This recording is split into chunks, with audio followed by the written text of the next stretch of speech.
Muy buenas tardes ya. Agradecemos a todas y ustedes su presencia. Decirles que el Laboratorio Nacional Diversidades no depende directamente de Jurídicas. Jurídicas forma parte del laboratorio mismo y que el laboratorio pertenece a la Coordinación de Humanidades y que es para nosotros muy importante que estén dejando sus datos con sus mails, con las asociaciones y grupos a los que pertenecen para retomar contacto con ustedes y poder seguir dándole un sentido a este primer foro, porque la idea es precisamente, se empieza por nombrar las cosas, pero la idea es que a partir de todas estas reflexiones que han tenido la generosidad de compartirnos, podamos seguir y retomar, porque si no se convierte nada más en un pretexto para reunirnos y no es la intención. Quiero además reconocer al equipo del Laboratorio Nacional Diversidades, a la coordinadora académica Adriana Segovia y a todo el equipo que hizo posible este foro. Su trabajo ha sido extraordinario y honestamente han cubierto todos los flancos de una manera que solo puedo más que agradecerles, y quería decirlo antes de presentar a la moderadora de la siguiente mesa, que es la doctora Alicia Angélica López Campos, que ya tuvimos el honor de escuchar hace ratito en el público, pero que ahora nos acompaña en la moderación. Ella es licenciada, maestra y doctora en Pedagogía por la UNAM, con especialidad en Orientación y Desarrollo Humano por la Universidad de Querétaro y el Instituto Humanista de Psicoterapia Gestalt. Es profesora investigadora del Colegio de Pedagogía desde hace 40 años. Del 2004 a la fecha, es fundadora y coordinadora del Comité de Atención a las Personas con Discapacidad en la Universidad Nacional Autónoma de México, CADUNAM. Es coordinadora de la Jornada de Inclusión y Discapacidad en la UNAM, que se lleva a cabo desde 2008. Es promotora de los derechos humanos e inclusión social, familiar y educativa con las personas con discapacidad. Es un honor tenerla con nosotros y ya platicamos que tenemos muchas cosas que hacer juntas. Bienvenida. Muchas gracias al laboratorio que nos hizo favor de invitarnos a través de la Facultad de Filosofía y Letras, y para nosotros es un gusto, como ya lo expresaba hace un momento, estar en este evento en donde hay tanta participación tan entusiasta por esta temática que ha sido pues como nuestro trabajo desde hace muchos años en la universidad. Y que hoy me honro en coordinar esta mesa. Voy a tener el gusto de presentar en primer lugar al maestro Jonathan Maldonado, que es licenciado y maestro en Antropología Social por la Benemérita Universidad Autónoma de Puebla. Actualmente es doctorante del posgrado de Estudios Feministas de la Universidad Autónoma Metropolitana Xochimilco y es miembro investigador del Grupo de Trabajo en Estudios Críticos de la Discapacidad del Centro Latinoamericano de Ciencias Sociales, CLACSO, y de la Red Temática de Estudios Transdisciplinarios del Cuerpo y las Corporalidades del CONACYT. Muchas gracias, Jonathan, y le vamos a dar la palabra.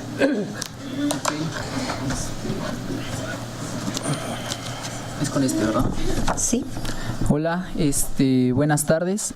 Agradezco mucho la invitación y estoy muy contento y nervioso de participar con las personas que están aquí al frente y bueno, también las personas que nos están acompañando el día de hoy.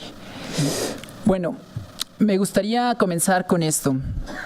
Al frente tienen un meme que ha sido como muy recurrido en Facebook, en donde, bueno, está una persona diagnosticando a alguien que está escuchando.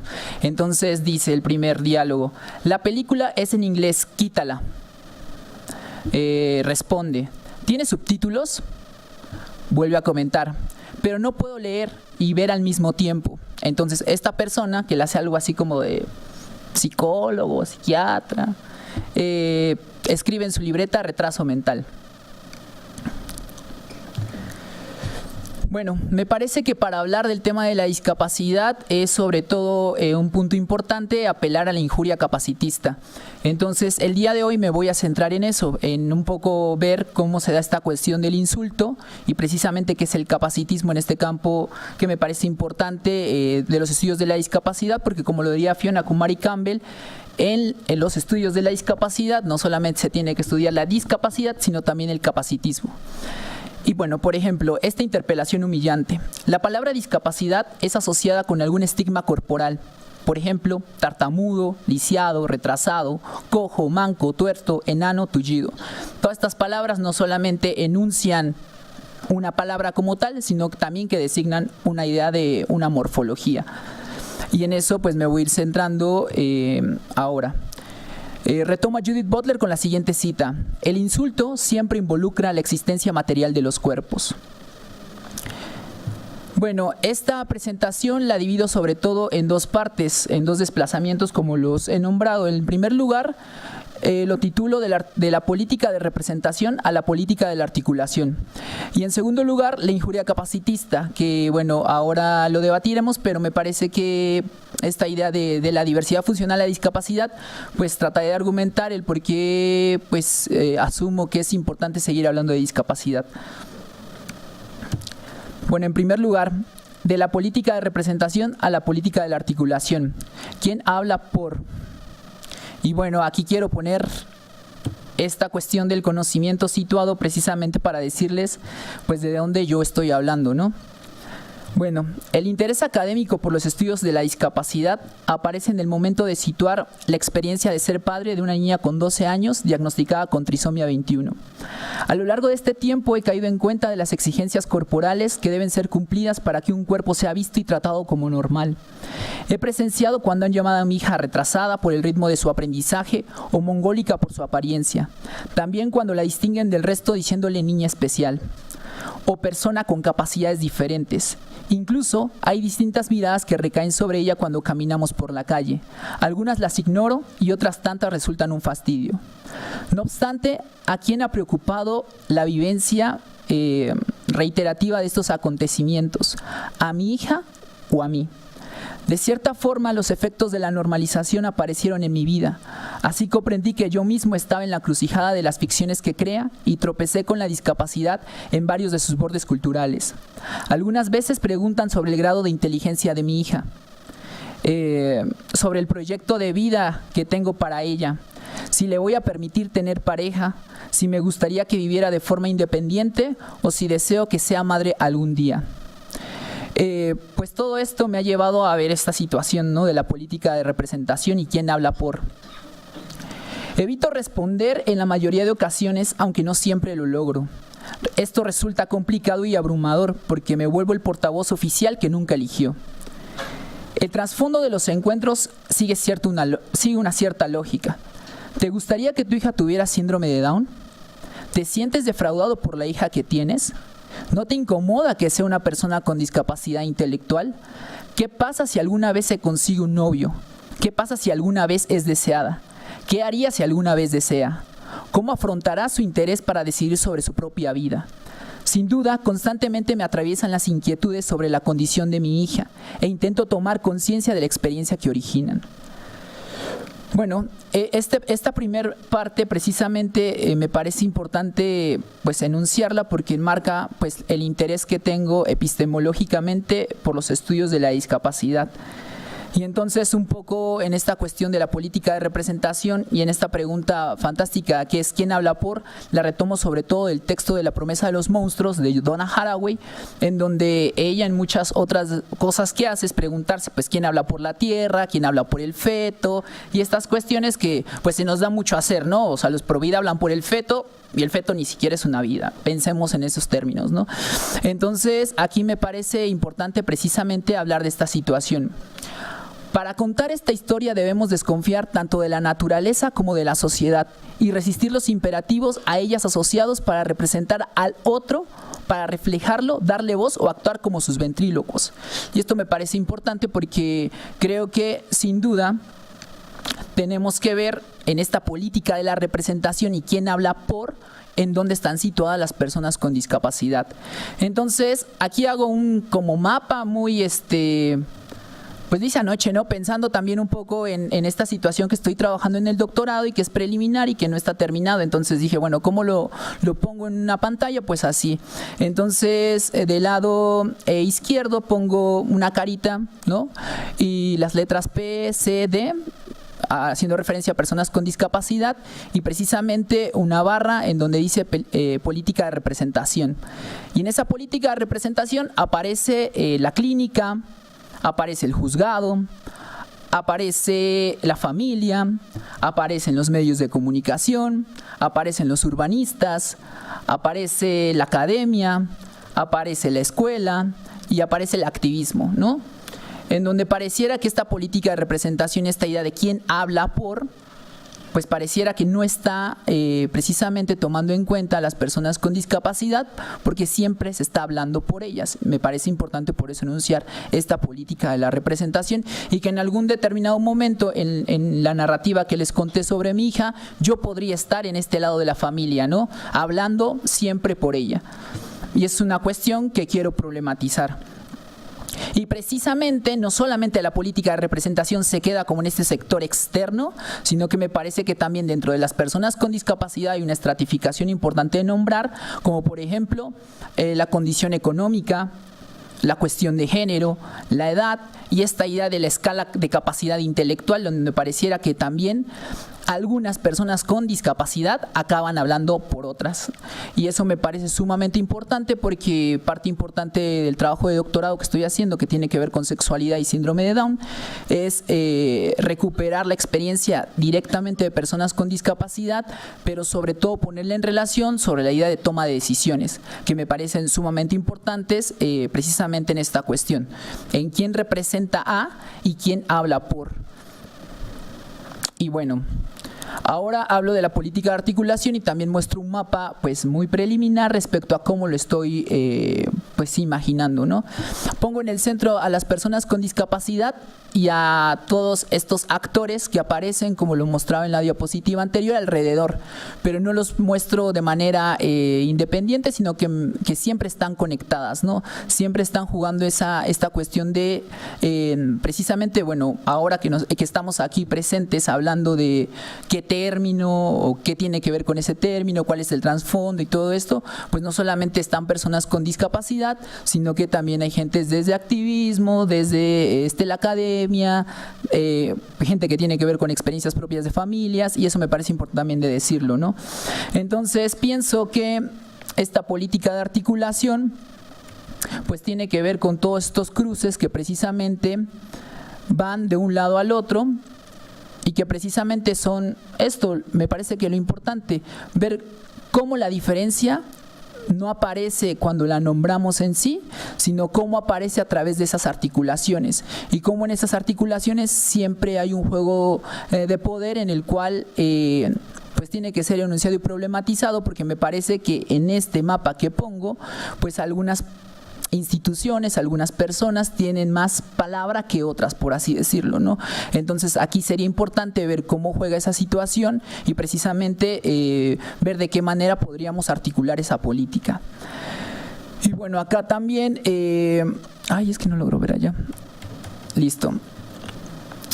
Me parece importante ver cómo las líneas estas pueden ser muy específicas, como las que puse ahorita en la parte de abajo, que conectan a las personas con discapacidad, la cuestión de la familia y la academia. Ver cómo un estudio, por ejemplo, que tiene que ver con este conocimiento situado, solamente se puede centrar en esos tres, ¿no? Pero también puede estar retomando otros escenarios en los cuales me parece que es importante entender esas especificidades que se dan, que son pues indudable contextuales, ¿no? Y sobre todo, bueno, ver que en esta situación, yo sobre todo donde me concentro o donde me localizo es precisamente desde la familia, pensando que soy padre de una niña con síndrome de Down. En segundo, desde la academia como antropólogo y doctorante, que me parece importante también decirlo, que el objeto de reflexión sobre todo lo he tenido que elaborar a partir de las experiencias que he tenido con mi hija, y sobre todo pues eso, que no se queda solamente como en la anécdota, sino problematizar cómo esa experiencia se produce y cómo esa producción de esa misma experiencia me constituye como sujeto, y al mismo tiempo un sujeto relacional con ella, por ejemplo, ¿no? Y la otra, el activismo, que también me parece importante de marcarlo, porque, pues bueno, uno, en lo particular, yo me ando moviendo en esos 3 lugares y que me parece fundamental seguir luchando por los derechos de las personas con discapacidad, aunque, como lo verán más adelante, pues un poco la crítica que he retomado también del modelo cultural es precisamente que el modelo social se ha quedado como en un plano muy reformista, y que precisamente cuando uno habla del lenguaje, pues el lenguaje no solamente se queda como en las leyes, en la idea de no discriminar, cuando el lenguaje constantemente se está jugando en la vida cotidiana. Y entonces creo que en la vida cotidiana tiene que haber una incidencia importante, porque si no hay una toma de conciencia respecto a cómo llamamos a los demás, pareciera que aunque haya muchas leyes, pues van a seguir siendo nombrados de una determinada manera. Y no solamente nombrados, porque me parece que podemos poner como términos políticamente correctos, sino todo el campo semántico que hay detrás, pues sigue sin modificarse, que sería la estructura misma, por ejemplo, de un modelo clínico neoliberal en el cual vivimos.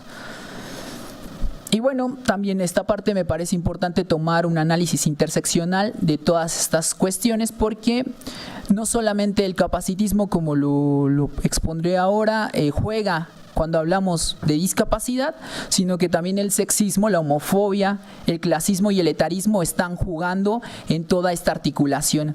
Y entender que los sistemas hegemónicos de opresión, como los que pongo a continuación, no actúan de manera independiente, sino que se refuerzan unos con otros y que en varias ocasiones aparecen de forma traslapada.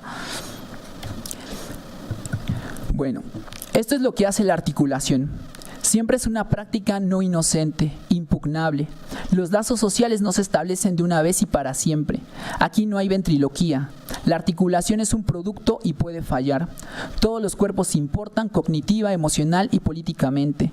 Por ende, articular su posición singular en un campo social heterogéneo demanda nuevos tipos de acción y responsabilidad que resistan al engaño neoliberal de una vida a distancia y por encima de los otros.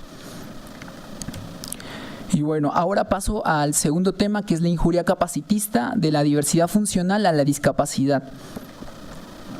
Bueno, me pregunto, y esas son preguntas que pongo, las comparto y que, bueno, no traigo como una respuesta como tal, pero creo que es importante dejarlas aquí precisamente para dialogar y debatir, o articular, mejor dicho. ¿Qué significa que una palabra pueda no solo nombrar, sino en cierto sentido realizar lo que nombra? ¿Qué significa que una palabra haga a alguien?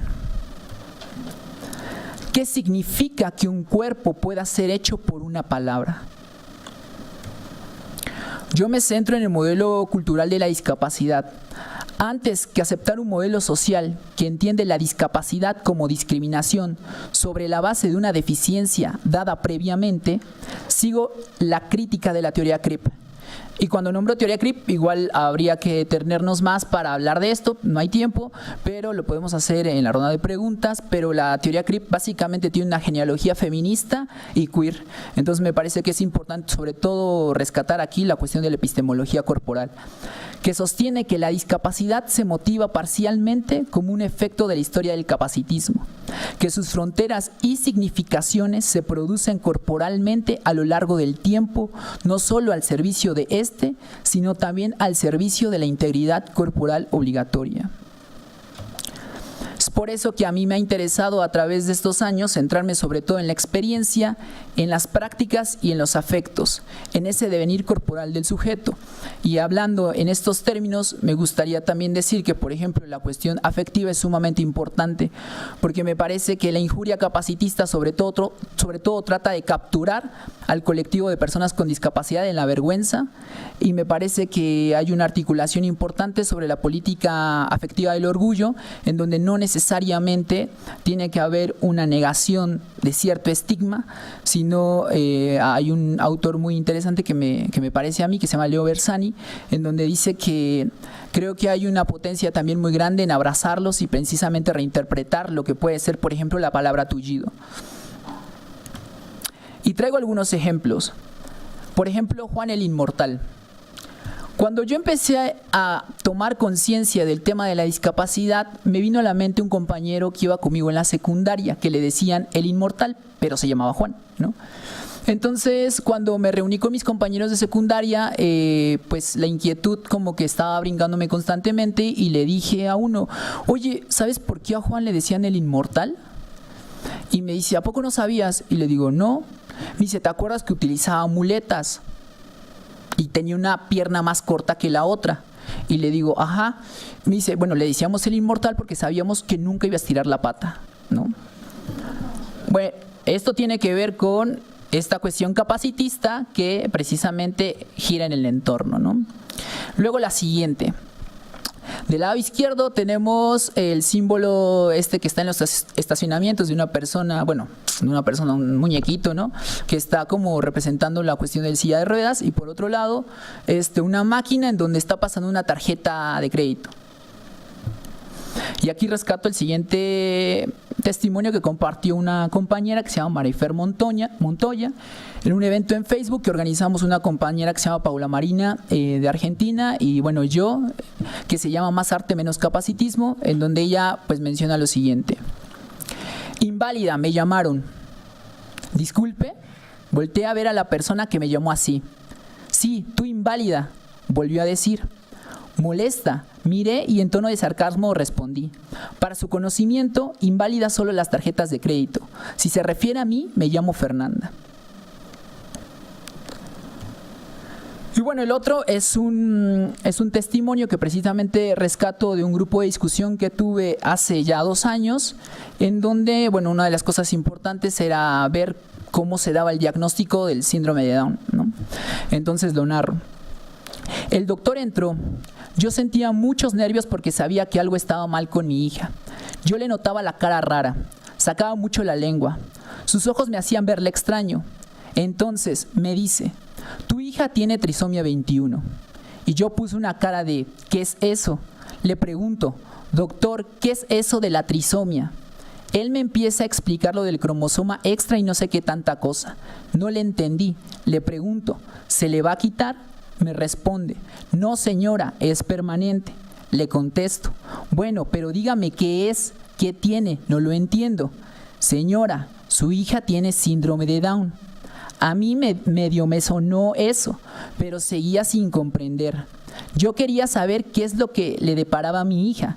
Entonces le vuelvo a preguntar, dígame, ¿hay tratamiento? ¿Se puede quitar? Y él me responde desesperado, señora, en pocas palabras es una mongólica, una retrasada mental. Después de esa palabra retrasada, comprendí lo que tenía mi hija. Para el 2016, la hija de Carla tenía 10 años.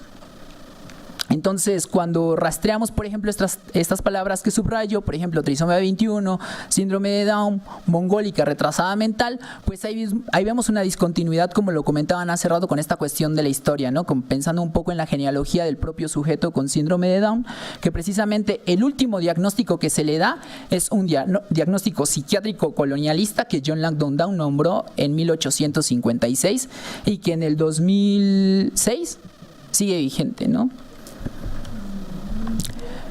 Y bueno, el otro testimonio que rescato de un texto que se llama En torno a ser considerada retrasada, de Amanda Bax, es, bueno, a continuación lo leo. La gente me suele preguntar, ¿cómo se vive al ser considerada retrasada o al estar atrapado en un cuerpo aparentemente retrasado? En YouTube hay gente que llama retrasadas a personas que tartamudean o tienen parálisis cerebral. Y he visto reacciones de indignación que rechazaban esa acusación de retraso. A mí me han llamado mongola y me han dicho que deberían haberme ahogado cuando nací, que avergüenzo a mi familia y a mis amigos. Mucha gente que se parece a mí odia su cuerpo, pero la vergüenza se aprende y se puede desaprender. Y esto me parece importante, les recomiendo mucho ese texto porque precisamente ella va articulando todo lo que ha vivido a través de la palabra retrasada, no tanto de, por ejemplo, la categoría de autismo.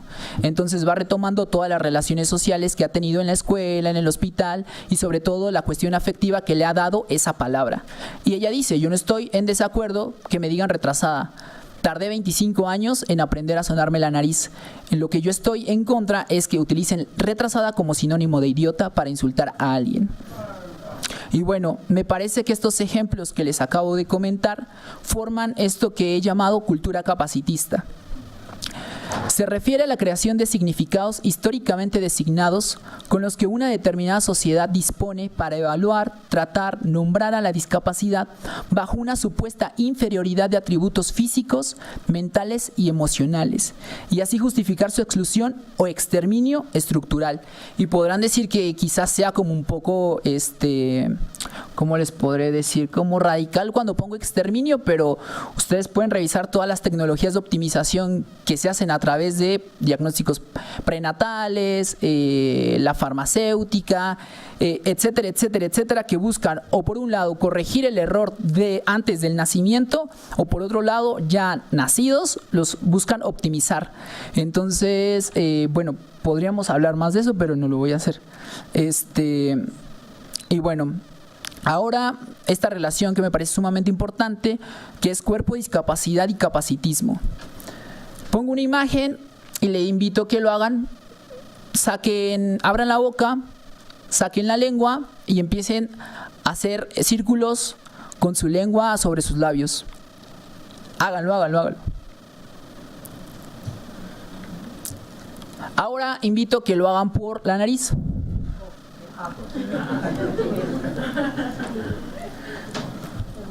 A mí me gusta utilizar mucho esto porque, bueno, del lado izquierdo tienen esto, como la convención. Uno saca la lengua por la boca y hasta incluso se ve deseable, ¿no? Pensando en esta idea de moverla alrededor de los labios. Cuando yo les digo, sáquenla por la nariz, pongo una imagen de un chavo, ¿no? Que la saca justamente por la lengua. Por la nariz, ¿no? Entonces me parece sumamente interesante esta cuestión porque rescato mucho esta cuestión del GIF porque me parece que eso habla mucho de la performatividad. Una convención social, una idea de obligación incluso, una obligación corporal de sacar la lengua por la boca. Porque bueno, claro, si lo hace de la otra manera, hay un montón de cosas que se pueden hacer precisamente para que lo haga así, ¿no? Y bueno, esta cuestión que tiene que ver con existe un efecto reiterativo que vuelve habitual una presencia. Y esa presencia tiene una valoración. Entonces, esta idea de repetirse constantemente parece que lo hace natural, como la idea de ver cuerpos en la calle, por ejemplo, ¿no? Entonces, uno constantemente está bajo una convención que se repite y pensamos que es verdad o que pensamos que incluso es original. Cuando vemos precisamente un gesto discordante, y por gesto me refiero a todo el cuerpo parlante, pues desestabiliza la presencia reiterativa precisamente. Y aquí lo que me interesa preguntar es esto: ¿por qué la discordancia se interpreta en términos de patología, anomalía o degeneración? Y bueno, ya voy a cerrar. Y me parece que, bueno, esta cuestión de discapacidad, corporalidad, capacitismo, pues es lo que al fin y al cabo produce la experiencia de un sujeto con discapacidad. Precisamente entender la experiencia no como algo que un sujeto tiene o como la evidencia de algo, sino que la experiencia misma es la que produce al sujeto, ¿no? Ay, se está moviendo esto. Ya, aquí. Bueno, pensando en la discapacidad. Por un lado tenemos el vínculo social capacitista y por otro lado el vínculo social reivindicativo. Cuando hablo del vínculo social capacitista me refiero a un campo semántico, que busca avergonzar al sujeto que nombra. Por ejemplo, minusvalía, indefensión, incapacidad, degeneración, imperfección, error, disfunción. Por otro lado, ya hice bolas esto, ¿verdad? Perdón. Ahí estoy, ya puse uno, ya puse el otro. Ahí están viendo el otro cuadro, ¿verdad? Ok. Y bueno, acá en el vínculo social reivindicativo me pregunto, y lo pregunto y no lo contesto. O sea, el término diversidad funcional es, en nuestro contexto, ¿resignificaría el campo semántico capacitista? Y pienso en el campo semántico, el vínculo social capacitista, pues. Eso me pregunto.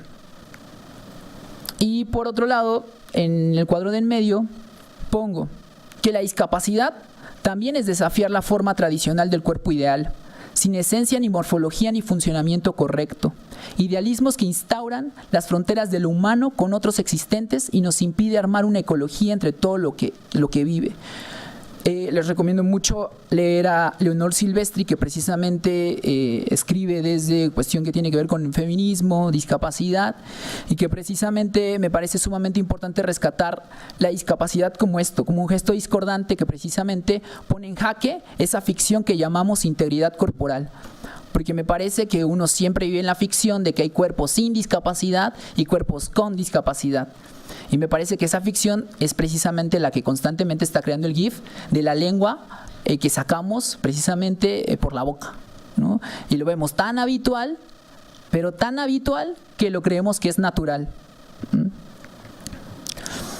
Y bueno, para esto me nombro que es importante una posición críticamente discapacitada, precisamente porque entiendo la discapacidad desde dos concepciones.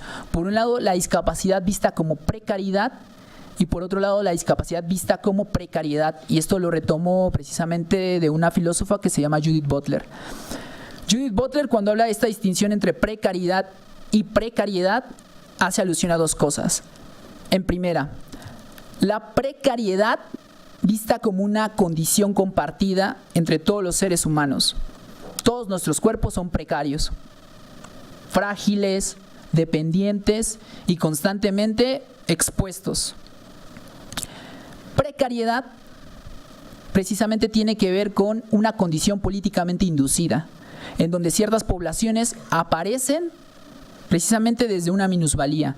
Me parece que la discapacidad está en esa ambivalencia. Por un lado, es una condición corporal que nos deja ver la precariedad del cuerpo, y por otro lado, una forma de precarización política, económica y cultural, por ejemplo. Y bueno, ya para finalizar, igual tengo ideas que no profundizaré porque el tiempo ya casi, ¿verdad? Pero bueno, pongo esta cuestión de que somos responsables. Alguien que se expresa según las normas que rigen lo enunciable no está necesariamente siguiendo una regla de forma consciente. Uno habla según un conjunto tácito de normas que no siempre están codificadas explícitamente como reglas. Sin embargo, se comienzan a utilizar términos políticamente correctos para nombrar a ciertas poblaciones, y eso no significa que se haya transformado la convención semiótica material sobre sus condiciones de vida. Eso me preocupa. Y precisamente pongo algo así como: considero que la discapacidad no debería ser explicada dentro de eufemismos éticos, que la plantean como una condición existencial. Por ejemplo, todos estamos expuestos a sufrir una discapacidad. O esta cuestión recurrente de, pero mira, yo utilizo lentes, ¿no? O sea, de cierta manera soy discapacitado.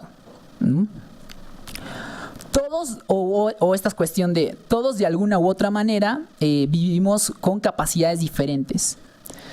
Si bien cada uno de nosotros estamos expuestos a accidentes, enfermedades y lesiones que pueden provocar algún tipo de discapacidad, aún así pienso que es una postura problemática para hablar desde un marco ético y político radical, puesto que no se logra, al menos eso he percibido, un súbito brote de sociedades que apuesten por la discapacidad como una forma de vida válida y deseable.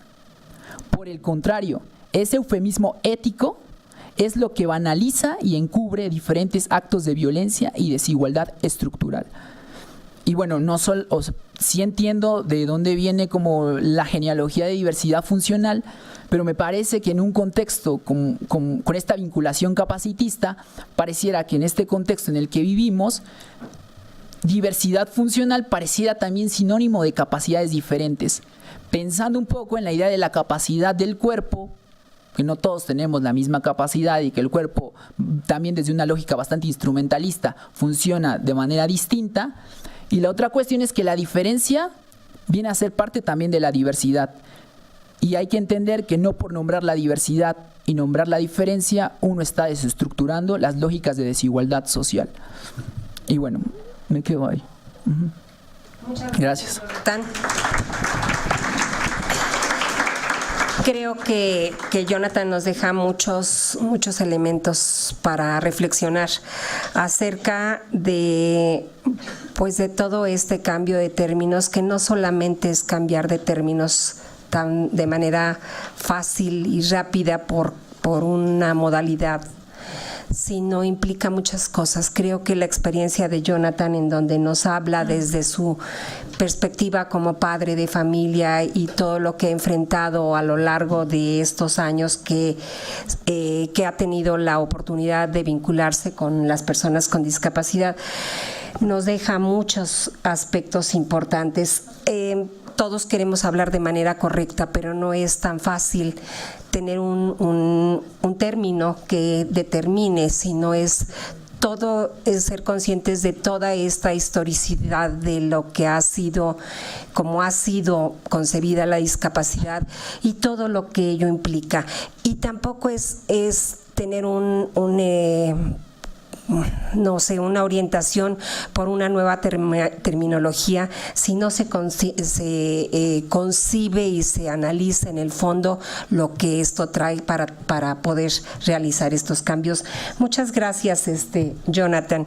Ahora le vamos a dar la palabra a la licenciada Sara Villanueva Struck, creo que está bien, Struck. Arquitecta por la Universidad de Anáhuac con experiencia en diseño gráfico. Por su condición de vida se ha cuestionado lo que pasa socialmente y le interesa que las oportunidades de vida digna lleguen a más personas. Sus intereses principales son la permacultura y sustentabilidad como medios para desarrollar intercambios de cooperación social, así como explorar las corporalidades más allá de los estereotipos que tienen visibilidad mediática. Como activista, desarrolla conversatorios, debates, presentaciones y talleres de introducción a la vida independiente y de sensibilización dirigido a público en general y a personas interesadas en los temas de diversidad humana, diversidad funcional y derechos humanos. Muchas gracias, Sara, por estar con nosotros. Hola, muchas gracias. ¿No se escucha todavía o sí? No se escucha. ¿Cómo hay que aprenderlo? Sí, está. Bueno, ahí está. Ahí está. Ya, me acomodo un poquito. No, el control para el... acá está. Perfecto. Bueno, creo que no. Sí, hace falta, te aviso. Ok. Bueno, pues muchas gracias. Se ha hablado mucho y a lo mejor voy a ser repetitiva en ciertos temas. Voy a tratar de enfocarme en lo que me parece más importante. Y bueno, parto de la definición. ¿Me pueden poner la pantalla allá, por favor?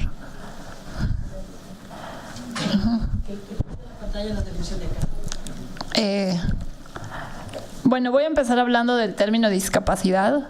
Como tal, lo desglosé un poco, lo estuve analizando porque las implicaciones que tiene es muy chistoso, cómo la definición está creando la problemática. Bueno, para empezar es muy importante decir que es el término mundialmente aceptado, tiene importancia en el contexto de la convención, también porque es cuando finalmente se puede agrupar ciertas problemáticas. Y bueno, ¿qué es lo que dice? Las personas con discapacidad incluyen a aquellas que tengan deficiencias físicas, mentales, intelectuales o sensoriales a largo plazo que, al interactuar con diversas barreras, puedan impedir su participación plena y efectiva en la sociedad en igualdad de condiciones con los demás. Y bueno, voy a empezar, ¿no? Esto ya se habló. Vamos de la deficiencia a la diversidad funcional. La deficiencia, bueno, es vista desde el modelo médico, que busca la normalización en el funcionamiento de los cuerpos a nivel físico, mental, sensorial o psíquico, y que, bueno, todo lo que no entra en la norma es lo que es dañado, deficiente o con menos capacidad, que ya Jonathan nos habló bastante de esta parte. Y bueno, finalmente lo que hace esta definición, primero que nada, es englobar al grupo de personas que por esa diversidad de funcionamiento, que es lo que hablábamos, la deficiencia, enfrentan ciertas barreras específicas. Ahora, ¿cuáles son estas barreras? Voy a mencionar las que la Convención toma en sus artículos: la accesibilidad, movilidad, la educación, el trabajo, la comunicación, la recreación, la vida cultural, la justicia, la autonomía independiente, las relaciones, etcétera, etcétera. Finalmente, ¿qué están haciendo estas barreras? Es una población aislada, segregada, todo esto ya se mencionó. Y bueno, yo las voy a dividir estas barreras en 3 grupos principales, ¿no? La primera, que es la física, ¿no? Las de accesibilidad, que de alguna manera se resuelven con diseño universal, ¿no? Hay que poner atención, hay que exigirlo y hay que promoverlo para que las barreras físicas pues se puedan eliminar. Son las más fáciles, creo yo. Las siguientes son las de comunicación. ¿Por qué no difundimos el braille y la lengua de señas? ¿Qué pasaría si fuera una materia obligatoria en las escuelas? A mí me encantaría saber lengua de señas y poderme comunicar con las personas sordas. Y bueno, otra manera también es la simbología y los textos simplificados. Un ejemplo de esto es, por ejemplo, cuando se hizo el metro de la Ciudad de México, se tomó en cuenta que había muchas personas analfabetas que venían a la ciudad y que no entendían el letrero que iba a decir estación Zócalo, pero que si tú le ponías un dibujito del Zócalo, iban a poder relacionarlo e iban a poder entenderlo. Este tipo de cosas de comunicación también podemos estar conscientes de ellas y utilizarlas para tener una mejor, bueno, más bien para ir eliminando estas barreras, ¿no? Ahora, las sociales, creo que son las más complicadas. Ya lo hemos estado oyendo durante el día. Y bueno, ¿qué es lo que pasa? Está el imaginario colectivo. Todo lo que vemos en los medios, cómo está representada una persona con discapacidad en los medios. Este aislamiento del que hablábamos en las barreras anteriores y la poca participación en la sociedad. Y creo que tiene mucho que ver con el modelo asistencialista y el término discapacidad. Por eso desglosé pues ahora sí que es la definición. Voy a seguir un poco. ¿Por qué? Porque a la hora que pensamos en discapacidad, pensamos en todo lo que el imaginario colectivo trae con ello, y los medios y demás, ¿no? Y que es pobrecitos, la lástima, el no poder, estar limitados, son personas especiales, o son héroes y ejemplos de vida, o angelitos y niños eternos. O sea, hay como una polaridad también muy interesante, pero siempre hay estigmas y hay muchas cosas alrededor de la palabra discapacidad, que si tú ves el símbolo, si tú ves a una persona, existe, ¿no? Hay que cuidarlos, no pueden decidir, etc. Y hay 2 cosas que me llaman la atención. Mucha gente que dice, es que no sé cómo tratarlos.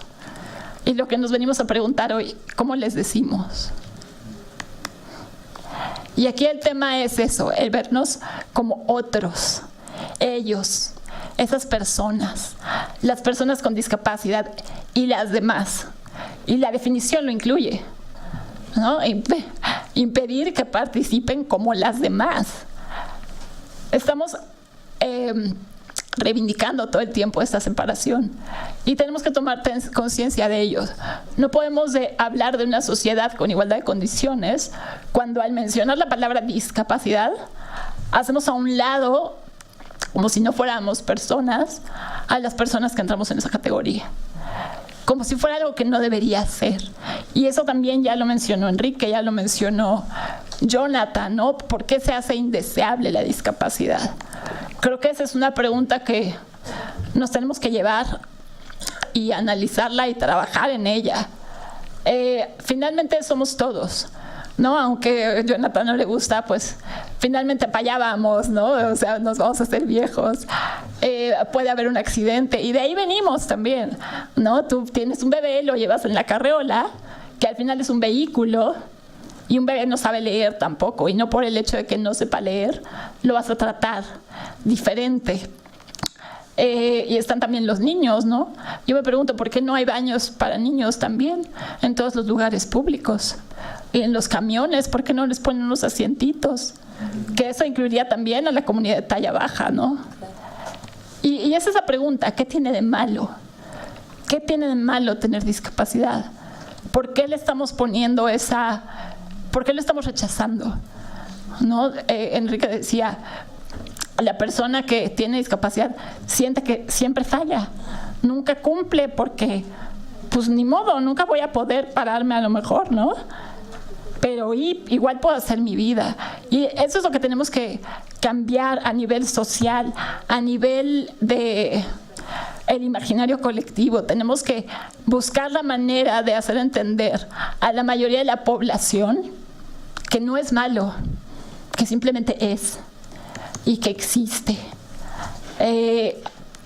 Tenía por acá lo que ya no lo encuentro.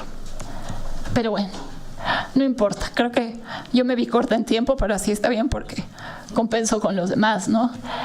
Y bueno, creo que cuando podamos dejar de verlo como algo malo, cuando podamos que no nos vean y digan, ay, ¿y cómo los trato? Y pues simplemente podamos aprender a ver que todos somos personas, en ese momento será un buen momento para empezar a hablar de diversidad funcional. Cuando reconozcamos la diversidad de todos, no solamente la del funcionamiento, sino la diversidad de género, la diversidad, incluso hombre-mujer, ¿no? Hoy veníamos en el Metrobús y vimos, los niños no son mejores que las niñas, y no son más listos, y no. Y al final lo hace el Instituto Nacional de las Mujeres. ¿Y por qué no hay un Instituto Nacional de los Hombres? No, estamos tratando de llegar tratando de hacer una igualdad, pero la estamos separando tanto, lo estamos dividiendo tanto, que en vez de lograr diversificarnos y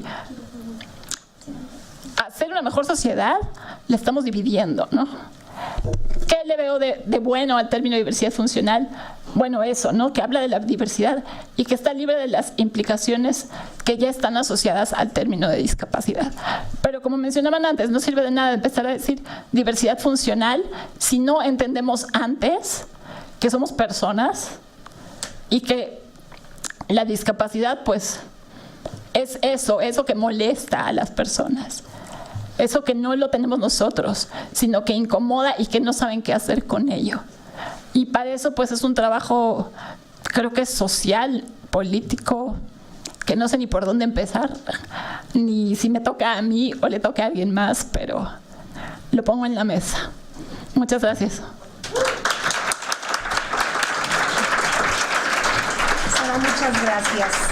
Yo creo que aquí claramente pues vemos que desde el término implica un reto. Sí, perdón, ¿quieres agregar algo? Sí. Ajá. No lo puse ya en la presentación, pero era el hecho de a corto plazo. Creo que acá viene, sí viene. Ya sé dónde viene. Acá, en la vejez, ¿no? Sí, a corto plazo. ¿No? Porque, claro, el que se accidenta y trae muletas, no lo tratan diferente. El que pierde la memoria y luego la va a recuperar, no lo tratan diferente. El que está en silla de ruedas porque tuvo alguna cuestión, no lo tratan diferente. Es simplemente solo cuando es a largo plazo. Entonces, ahí también tenemos que cuestionarnos por qué. ¿Por qué si es a largo plazo estamos victimizados o estamos juzgados, condenados a la discriminación por la discapacidad? Y cuando es a corto plazo, no. Ya. Ahora sí. Muchas gracias, qué bueno, o sea, Era importante. claro, creo que aquí es lo que nos cuestiona tanto, es por qué a la diferencia la seguimos viendo con todos estos estigmas. ¿Por qué nos da miedo como padres? Yo también soy madre de una mujer con discapacidad. ¿Por qué nos da miedo que sean diferentes? Pues si todos somos diferentes, y desde ahí creo que tendríamos que retomar que antes que otra somos personas, y que no somos nosotros y los otros, sino somos una sociedad, y que desde ahí tendremos que ver que el cambio tiene que hacer entender que esta diversidad nos enriquece y no nos deberá dividir, como bien lo señala Sara. Yo sigo pensando que el trabajo ahí está y es todavía largo de recorrer. Sin embargo, pues es cada vez más promisorio que muchas personas estemos teniendo como esta posibilidad de concientizar que la diferencia no nos hace más o menos valiosos, sino realmente es lo que nos enriquece. Muchas gracias, Sara. Ahora voy a darle la palabra. Nada más que aquí está, al licenciado Oriol Roqueta. Él es abogado por la Universidad de Barcelona con especialidad en temas de discapacidad. Es monitor titulado de tiempo libre por la Generalitat de Cataluña. Desde el año 2014 hasta la fecha realiza activismo.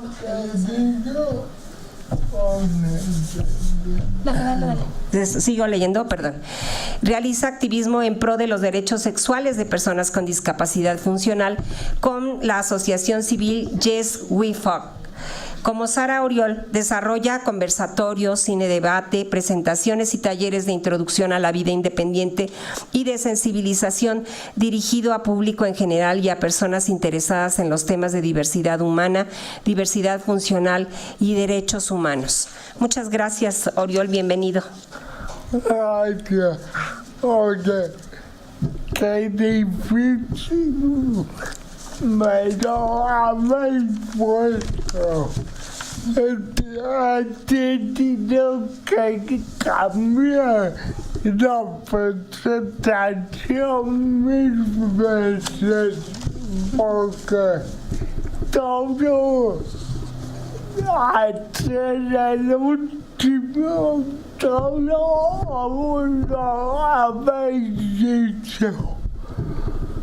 Yo voy a comentar por un video de Javier Romaña que son conceptos de la discapacidad en modelo de vida independiente por donde vengo. Nada que pueda conmigo. Si te mueves tú, ¿qué piedra podría frenarte el camino? Sé positivo, el mundo se mueve contigo.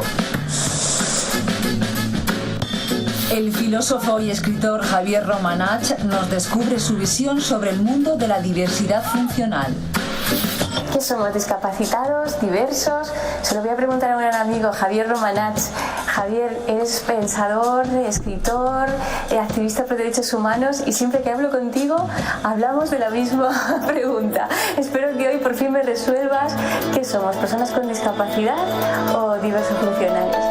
Pues Gemma, yo creo que la respuesta es qué queremos ser. Es decir, personas con discapacidad, discapacitados, es como nos han definido siempre los demás. Entonces, en cuanto algunos nos hemos puesto a pensar, nos hemos dado cuenta de que eran ellos los que nos definían por lo que no podíamos hacer, por las capacidades que nos faltan. Pero ellos a sí mismos no lo hacen. Ningún ser humano vuela y no ninguno se llama ser discapacitado volante, ¿no? Entonces son ellos los que nos han definido. Cuando nosotros nos hemos empezado a definir nosotros mismos desde nuestra propia realidad, nos hemos dado cuenta de que lo único que nos pasa es que somos personas que funcionan de una manera distinta a la media estadística de la población. Y de ahí el término diversidad funcional. ¿En realidad todos tenemos capacidades diferentes? es más profundo, porque si nos empezamos a definir por nuestra capacidad y a valorarnos por nuestra capacidad, ¿qué ocurrirá cuando no las tengamos?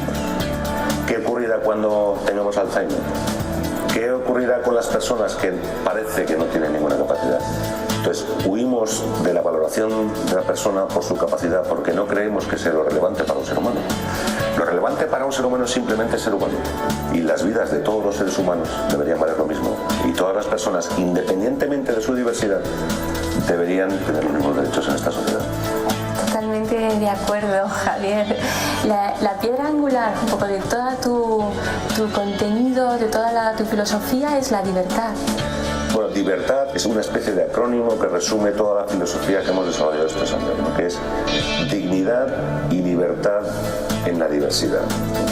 Y lo que viene a decirle a todo el mundo es que todos somos diversos a lo largo de la vida. Desde pequeños hasta mayores tenemos una diversidad funcional propia, inherente a ser humano, y que en el momento que reconozcamos esa diversidad que nos lleva a ser frágiles, quizá empecemos a construir una sociedad más libre y más digna para todo el mundo. A nosotros no nos pasa nada que no le pase a cualquier ser humano en cualquier época de su vida. Es el mundo el que está construido para un prototipo de ser humano que no existe. Porque ningún ser humano nace caminando, te recuerdo, y muy pocos mueren caminando. Y en ese camino caminamos a ratos. Cuando dormimos tampoco caminamos, es decir, que al final caminar cuando caminamos poquito. Y sin embargo, construimos todo por escalones, ¿no? Entonces es un error fundamental de la concepción que tenemos de nosotros mismos. Ya no tú y yo de mí, sino todo el mundo de sí mismo. Y todos tenemos que hacer algo. Nosotros creemos que si te mueves tú, el mundo se mueve contigo, y tú has creado el foro de vida independiente, donde os movéis también bastante. Lo primero que hicimos fue pensar, ¿y ahora qué hacemos? ¿Y a dónde vamos, no? Entonces estuvimos leyendo, estudiando, debatiendo mucho, y quizá lo más importante que hemos hecho nosotros es, en cuanto hemos tenido más claro y ha sido más bonito y nos ha gustado más nuestra manera de definirnos, hemos encontrado más energía para movernos. Es decir, somos muy pocos, nos movemos mucho, ¿vale? Pero porque tenemos la convicción vital de que trabajamos por la construcción de una sociedad mejor para todos, no para nosotros, ¿vale? Y para toda la diversidad. Es decir, esto no es una cuestión de sillas de ruedas, de lengua de signos, de ceguera, no. Esto es una cuestión de toda la diversidad humana debe estar contemplada en la sociedad. ¿Y qué es el pensamiento bioético, Javier? A ver, quizá una de las preguntas más importantes y el motivo más importante por el que yo entré en esto y por el que tuve que empezar a pensar fue que descubrí que en esta sociedad, si yo fuera a nacer así, tendría muchas más posibilidades de ser abortado que otra persona, que fuese normal, entre comillas, ¿no? O que cumpliera el prototipo estético, ¿no? Entonces mi reflexión fue, si no quieren que nazcamos o prefieren que no nazcamos, difícilmente durante nuestra vida vamos a alcanzar la igualdad. Entonces, todo este pensamiento que tiene que ver con temas cruciales de la vida, como el aborto, la selección embrionaria, la eutanasia, la eugenesia, en fin, todos estos temas, se han dado caso. Bueno, pues para mí resultaron cruciales. Es decir, si no resolvíamos o no construíamos un pensamiento de antes de la vida y de al final de la vida, nunca podríamos tener el consecuente la igualdad de oportunidades. Entonces, lo que hemos hecho ha sido desarrollar pensamiento bioético para poder defender nuestras posturas. Y mi postura es muy sencilla. Nazcas como nazcas, te lo decía una campaña, seas como seas, eres bienvenido. Y más te conviene, porque es que seas como seas, luego al final acabarás siendo poca cosa, ¿no? ¿Y cuál es tu postura acerca de la muerte digna? Bueno, yo creo que la muerte digna debe ser el colofón a una vida digna. Es decir, primero dame una vida digna que no tengo, porque no tengo los mismos derechos que los demás, ni mi vida vale igual que los demás, y cuando tenga una vida digna, el colofón de una vida digna es una muerte digna. Esto de empezar a construir la casa por el tejado, es decir, no te preocupes, vida digna no te voy a dar, pero te voy a poner una ley de muerte digna macanuda, decir, no, mire, no. Deme usted a todos, denos a todos, a toda la sociedad, a la persona mayor, al niño con autismo, a la persona adulta con síndrome de Down, al que tiene una tetraplegia, al que es sordo, al que denos usted las herramientas para llevar una vida digna en esta sociedad, y luego hablamos de muerte digna, que yo creo que tampoco hay, si no hay muerte digna no hay vida digna, pero al final, o sea, primero hay que poner la vida digna, y el colofón de una vida digna es es la muerte digna. Siempre que hablo contigo me gusta mucho, pero me dejas un poco desconcertada, pero me encanta hablar contigo. Muchas gracias, Javier, gracias por estar con nosotros. Gracias a ti, Gemma, por darnos espacio filosófico en un programa tan importante. Muchas gracias. La presentadora está colada por el tío. A ver, en serio, yo quiero hacer solo 3 hincapiés y ya está. Y luego todas las preguntas serán bienvenidas. No. Hasta mañana me despido. Hasta mañana me he venido a la nueva cogida en Metrobús. Me bajaba del Centro Cultural y no había pobre. ¿Qué hago?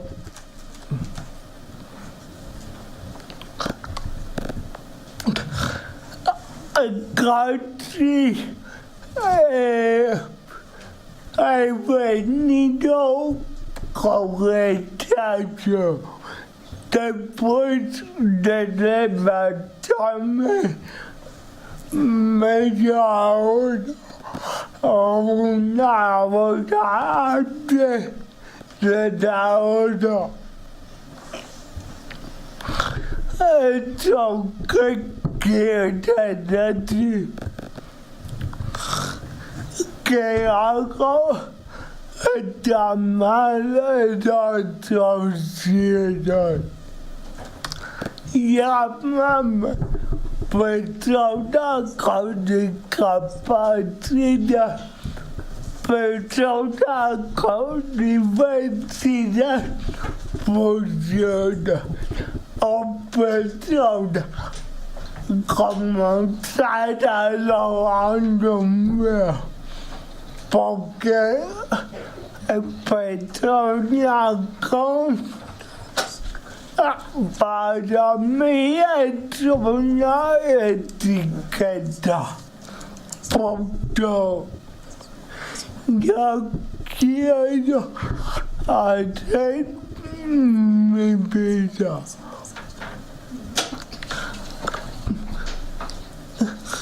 Luego lo pongo en la mesa. A mí particularmente no me gustó la palabra discapacidad. Ya sé que la convención nombra discapacidad porque había muchas personas y se ha puesto de acuerdo. Pero la palabra discapacidad la dice menos. Y capacidad. Es decir, menos capaz. Menos capaz de que señores reflexionemos un poco y pongamos todo atravesamos. Si queremos cambiar los términos, adelante, pero que sea una sociedad para todas las personas. Yo particularmente, diversidad funciona. En el momento me convence porque todas las personas tienen un cuerpo diferente. Punto. No importa si voy a enseñar de hueso, si soy guapo, si feo, no importa. Soy una persona, punto. Y la última cosa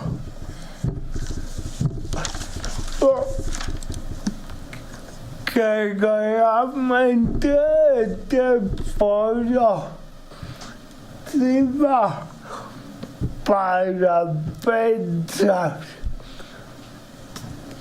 que nosotros no tenemos la culpa de nacer, como dijo Javier Romana. Hemos de diseñar verdaderamente un diseño universal para todo el mundo. Todas las personas, porque si no podemos concebir la sociedad. Muchas gracias.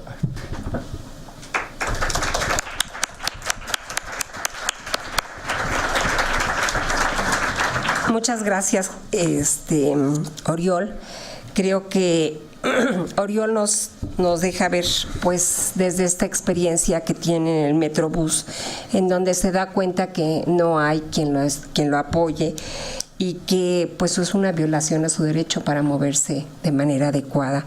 Y creo que el cuestionamiento, y él nos señala a través de este video que nos pone, pues que antes que nada todos somos personas, somos seres humanos, y que esta distinción por capacidades, desde dónde se hace, ¿no? Y nos hace este cuestionamiento cuando todos tenemos funcionamientos diferentes, todos somos y todos tenemos un lugar. Creo que esto, pues, habría que cambiar, sobre todo que menos capaz desde donde es, y que a él no le gusta este término de discapacidad. Sí, creo que él señala esta frase de Romanach en donde dice: nosotros no tenemos la culpa de nacer y todos somos personas y todos tenemos que convivir. El cambio, pues, tiene que ser realmente de esta sociedad que hemos puesto etiquetas y que hemos medido capacidades llevadas a la normalización, cuando tendríamos que atender a esta diversidad. Muchísimas gracias, Oriol. Finalmente le vamos a dar la palabra a la maestra Alma Griselda Aguilar Segura, Ella es licenciada en Psicología por la UNAM y maestra en Psicología con residencia en Terapia Familiar por la misma institución. Actualmente cursa el doctorado en Terapia Familiar y de Pareja por el Instituto Regional de Estudios de la Familia, IREFAM, y el Instituto Latinoamericano de Estudios de Familia. Cuenta con 6 años de experiencia en el trabajo con discapacidad dentro del CRIT Ciudad de México como psicóloga familiar, realizando trabajo de terapia sistémica, individual y familiar, así como elaborando talleres dirigidos a padres, hermanos, abuelos y familia extensa. A la licenciada Alma Aguilar, el trabajo con el tema de discapacidad le ha permitido reconocer la importancia de entender la diferencia como algo valioso, que da identidad a los seres humanos y que debe desmitificarse la idea de menor valor o vulnerabilidad.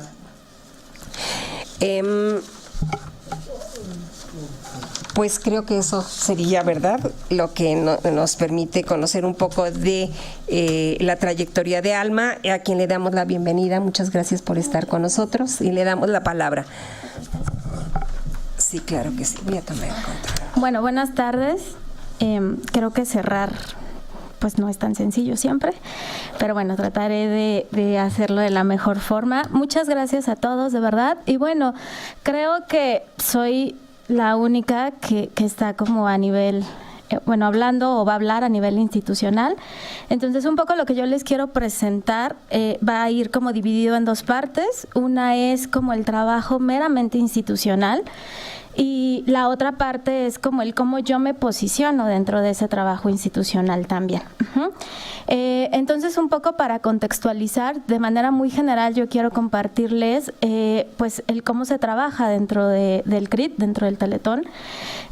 Yo ahí les coloco un poco de manera como muy breve. El CRIT funciona, trabaja para niñas, niños o adolescentes con alguna discapacidad neuromusculoesquelética, ¿no? Esa es como la población que ingresa al CRIT. En el CRIT trabajamos dentro de 3 grupos. El grupo, lo dividimos como en grupo A. El grupo A están todas las personas que tienen algún diagnóstico de lesión cerebral o parálisis cerebral. En el grupo B es multiclínica. ¿Por qué multiclínica? Bueno, porque ahí están personas que tienen algún diagnóstico de lesión medular, enfermedades neuromusculoesqueléticas, enfermedades genéticas o congénitas y amputados o enfermedades osteoarticulares. Y en el grupo C están todos los niños, los más pequeñitos, que entran por alguna cuestión de estimulación o neurodesarrollo. El trabajo está llevado a cabo a partir de a la cabeza va un médico, que es un médico en rehabilitación, y el grupo está integrado por terapeutas físicos, un terapeuta ocupacional, un terapeuta de lenguaje, un integrador social, 2 psicólogos familiares y los médicos interconsultantes, que son los médicos con diferentes especialidades. La población total que se atiende, al menos en el CRIT Ciudad de México, en cada CRIT se trabaja con diferente número de población, es de 1,000 personas, de 1,000 niños, niñas o adolescentes, y en cada clínica de trabajo pues hay alrededor de 350 personas. Abajo les coloco un poco los objetivos generales, tanto a nivel institucional como a nivel familiar, porque creo esa parte es muy importante, ¿no? Una cosa son los objetivos que se persiguen a nivel institucional y otra cosa es cómo hacer empatar también los objetivos que tienen las familias cuando ingresan a esa institución. Entonces, por un lado, los objetivos a nivel institucional, pues finalmente radican o generalmente radican en relación a favorecer la adherencia al tratamiento, en favor a favorecer la adaptación a la discapacidad y a descentralizar esa discapacidad. Generalmente los objetivos con los que nos encontramos ya al trabajar con las familias, pues va en relación más a un acompañamiento de entrada a nivel emocional, pues para favorecer también ese proceso de adaptación. Algo que a mí me ha quedado muy claro en este trayecto es que es importante de entrada trabajar con las familias, porque finalmente ese niño pues se va a desarrollar dentro de ese contexto primario. Y de la manera en cómo viva la familia esa condición, va a ser la misma manera en cómo posteriormente ese niño la va a vivir de manera personal también. Hasta aquí podemos ver pues que sí, que de manera general pues podemos hablar más de un modelo médico al interior de la fundación. Sin embargo, este modelo se ha venido como moviéndose de lugar a lo largo del tiempo. Actualmente tenemos otras áreas complementarias que buscan favorecer ya no nada más la parte de rehabilitación y la parte médica, sino que se busca también esa parte de inclusión a nivel social. Por ejemplo, está el servicio de pedagogía, porque buscamos que todos nuestros niños puedan estar incluidos a nivel escolar, porque obviamente es un derecho que todos ellos tienen. También está un área que dentro de la fundación se le llama proyectos especiales, que su objetivo general es la inclusión social. Ahí se desarrollan diversos talleres en relación a habilidades artísticas, habilidades cognitivas, al deporte, ¿no? También ir buscando el desarrollo de habilidades deportivas en cada uno de los niños o niñas que están dentro del CRIT. Y bueno, y de manera general, les decía, esta área busca esa parte de inclusión social. Además de que dentro de la fundación pues hay diferentes áreas que buscan el vínculo y la conexión con instituciones externas, un poco para favorecer esa cultura en torno a la discapacidad, pero también para crear esos vínculos que también puedan ser ofrecidos a las familias. Bueno, eso era como la parte muy institucional. Ahora quiero platicarles un poco acerca de estos movimientos que se viven dentro también de la misma fundación. La fundación surge hace aproximadamente 17 años y bueno, sí es real que cuando la fundación crea este proyecto estaba puesta completamente en un modelo médico, ¿no? Todo lo que se hacía ahí dentro era un modelo médico en donde la discapacidad estaba puesta en la persona. Y como ya lo habían explicado anteriormente, pues si partimos de un modelo médico, lo que se busca es rehabilitar a esa persona con la intención de que si logramos que sus funciones puedan ser más cercanas a la normalidad, pues entonces pueda tener mayor posibilidad de que su funcionalidad permita esa participación social. Conforme ha venido pasando el tiempo, pues se ha buscado un poco el movimiento al interior de esos mismos modelos. Yo hoy podría decirles que creo que la fundación está hoy colocada más en un modelo biopsicosocial, en donde, como lo veían en la primer lámina, pues sí, una realidad es que la parte médica sigue teniendo un peso importante, ¿no? Pero que también ya se está buscando algo mucho más contextual. Algo en donde podamos ver ya no solo al individuo, no a la persona que tiene la discapacidad, sino que se pueda ver de entrada a su familia y que entonces hablamos ya no de personas, sino hablamos de familias y que también podamos ver a la sociedad, a la comunidad, porque como bien han mencionado, pues finalmente la discapacidad también está puesta en las posibilidades que como contexto damos o no damos a las personas, ¿no? Entonces, podríamos hablar actualmente más de un modelo médico que busca, creo que está haciendo sus intentos en también moverse hacia un poco el modelo social. Ese modelo social en el que podamos reconocer muchos de esos prejuicios que existen y que finalmente nos invaden a todos, ¿no? Yo les puedo decir que desde la parte de trabajo que hago ahí yo dentro como psicóloga familiar, es un poco también estar transitando entre estas dos áreas, ¿no? Por un lado, yo considero, y esa es como una opinión muy personal, que finalmente la parte médica no la podemos sacar completamente, ¿no? Porque también eso da un poco de conocimiento y de agencia. Yo veo que para las familias, para los mismos, cuando me toca trabajar más con adolescentes o niños, veo que para ellos es muy importante reconocerse como personas y finalmente pues en algún momento el diagnóstico, ¿no? Pues forma parte de ese reconocimiento que les permite tener esa agencia también a lo que ellos son, no posicionándonos ahí por supuesto, y creo que ahí es en donde se da el salto y creo que mucho va a depender también del cuestionamiento que se pueda hacer acerca de los prejuicios, las creencias que hay alrededor de todo este tema. Hace un rato Jonathan hablaba de su propia experiencia, ¿no? Y él hacía una pregunta desde dónde se cuestiona, ¿no? Si se cuestiona desde su hija o se cuestiona desde él. Y creo que eso es algo muy importante, por eso yo les señalaba, considero que algo necesario es el trabajo que se pueda realizar de entrada a nivel de contexto familiar, porque eso va a determinar en buena manera, pues, el propio andar de la persona. Hablaban también aquí en la mesa y en la mesa anterior de qué tanto es como discapacidad o es diversidad funcional. Y Sara mencionaba algo con lo que yo concuerdo mucho y a mí me parece que es hablar de la persona, ¿no? Hablar de la persona porque es la manera en la que hablamos de todos nosotros, ¿no? Entonces, pues todos somos personas y creo que algo súper relevante es poder determinar ese valor de la persona. Y de ahí entra, por eso señalo mucho, como esta parte de cómo se vive, ¿no? Algo con lo que yo trabajo mucho con las familias es, de entrada, pues cómo están entendiendo ese tema de la discapacidad, porque creo desde cómo se entienda y cómo se viva, pues es finalmente el cómo se van a mover socialmente. Ellos como familia, pero posteriormente también las posibilidades o no que le pueden dar a su hijo o al integrante de la familia.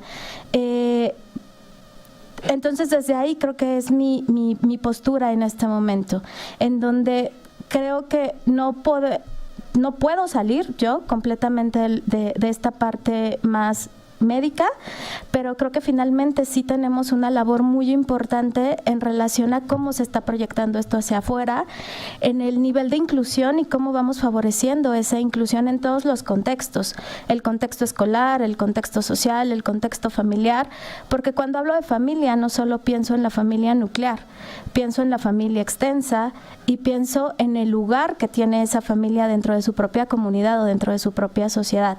Y finalmente ver todos estos niveles y ver todos estos contextos creo que permite poder dar un lugar distinto o darnos un lugar todos dentro de este tema, ¿no?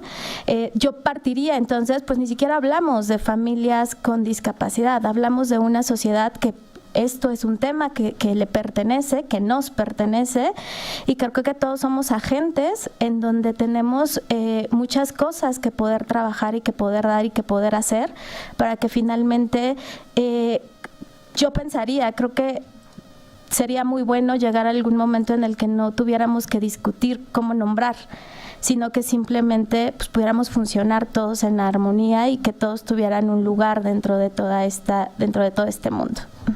Muchas gracias. Muchas gracias. Muchas gracias, Alma. Creo que la postura institucional es importante también conocerla. Mucho tiempo hemos dejado a las instituciones la responsabilidad de una atención hacia la sociedad que corresponde al gobierno. Sí, y creo que en ese sentido, bueno, pues tampoco estamos aquí para ver cómo surge una institución como Teletón. Sin embargo, es una posibilidad. Habrá que ver, yo me cuestiono mucho que todo esto de cómo reconocemos la discapacidad cuando se presenta o cuando estamos directamente involucrados en ella, es un motor. Pero no todo el mundo tiene las oportunidades que tenemos nosotros para podernos mover y buscar otras opciones cuando no nos convence la forma en que es abordada esta diferencia. Y considero que también las instituciones están formadas por personas, a veces pensamos en abstracto, y justamente este cambio que Alma nos está señalando de cómo son todas las metas y los objetivos de una institución que tienden a cambiarse cuando se reconoce, o las mismas personas que trabajan ahí se reconocen que están trabajando como personas, y cuál es este camino que se está siguiendo hacia allá. Creo que es muy importante lo que pues tú has descubierto.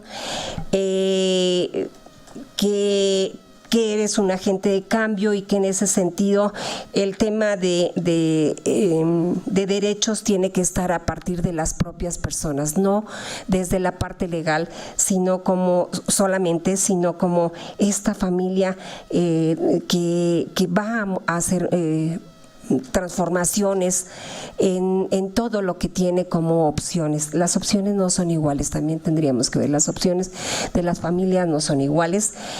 La misma institución tiene una limitación para atender a las personas cuando ella nos habla de 1,000 personas y cuántas personas más se quedan fuera de una atención.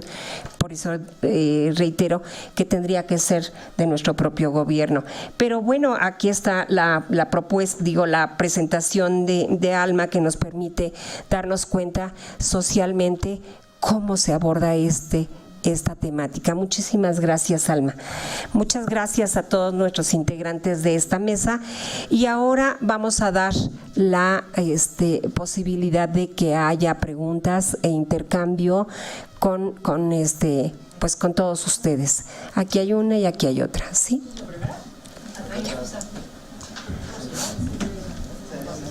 No sé cuánto tiempo tengamos. Sí. Tres personas. 1, 2, 3.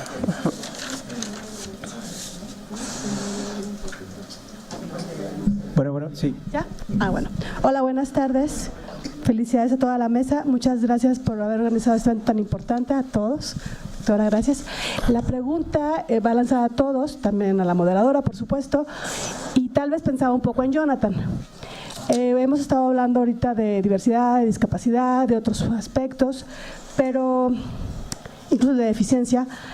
Pero bueno, hay una pregunta aquí que es la que va para Jonathan. Si han hablado de otros términos, por ejemplo, porque está de discapacidad, pero cuando nombras a la persona con discapacidad mental o psicosocial, la descripción que dan en leyes como las de México va como muy dirigida a cuando estás en crisis. Y cuando las personas con discapacidad psicosocial no estamos en esa situación, parece que no estamos reflejadas en esa descripción, en eso que se nombra. Y al mismo tiempo preguntar, y eso es donde la abro a todos, cuando dejan de ser útiles también para lo normativo. Ahorita estamos enfrentando lo que es vislumbrar una posible ley nacional de salud mental, que es contraria a la convención, a cualquier estándar internacional. Esta ley nos toca a todos, los que planean no envejecer con un cerebro, van a ser vinculados por esta ley en algún momento de su vida. Y bueno, esos términos que ahorita discutimos, que si son diversos, si son sensibles o no, ¿qué pasa con ese tipo de legislaciones donde se requiere también nombrar y hacer una resistencia a esto de lo médico también? Gracias. Gracias. ¿Alguien más? Acá era otra, luego aquí es una tercera. Bueno, yo quiero hacer una pregunta de un tema que salió con Jonathan y que salió con Sara, que es de carácter epistemológico. Realmente quiero saber la opinión de todas y de todos. Y tiene que ver con un debate que se dio en Estados Unidos justo a raíz de la película The Shape of Water de Guillermo del Toro, de La forma del agua. Y que básicamente al principio fue recibida como una película que muchos activistas de la diversidad funcional esperaban celebrar, porque iba a tener una protagonista que era parte de estas comunidades, y sin embargo cuando salió se genera una polémica precisamente porque dicen que la contraparte romántica es un monstruo y que al final hay un acto de reparación y que en ese sentido parecía que estaba diciendo la única esperanza afectiva es la monstruosidad y al final la restauración, y que entonces la película tenía una especie de contrarrelato muy muy peligroso. Y que de hecho una autora, que no me acuerdo su nombre, que tiene un ensayo que se llama Mi lugar es donde están las personas, se quejó justamente y salió incluso en The Huffington Post una nota de esta narrativa, y esto un poco estalló en una discusión sobre las interpretaciones de la película, porque Guillermo del Toro dijo explícitamente que esa no era el sentido de la película.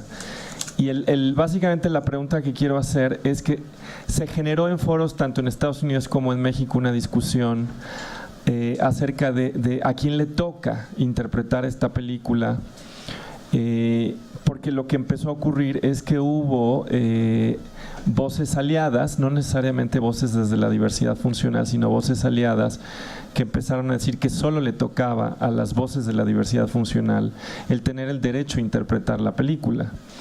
Y entonces como que se genera una pregunta, y la pregunta era si no están ahora viéndose como dos riesgos.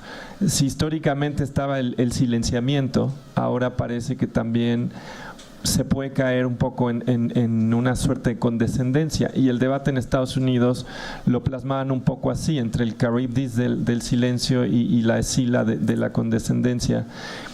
Y la pregunta va un poco en cómo establecer un diálogo donde podamos salvar ambos problemas cuando estamos hablando no solo de narrativas culturales, sino en general de hablar, de simplemente hablar de estos temas para no generar esta división entre el yo y el otro.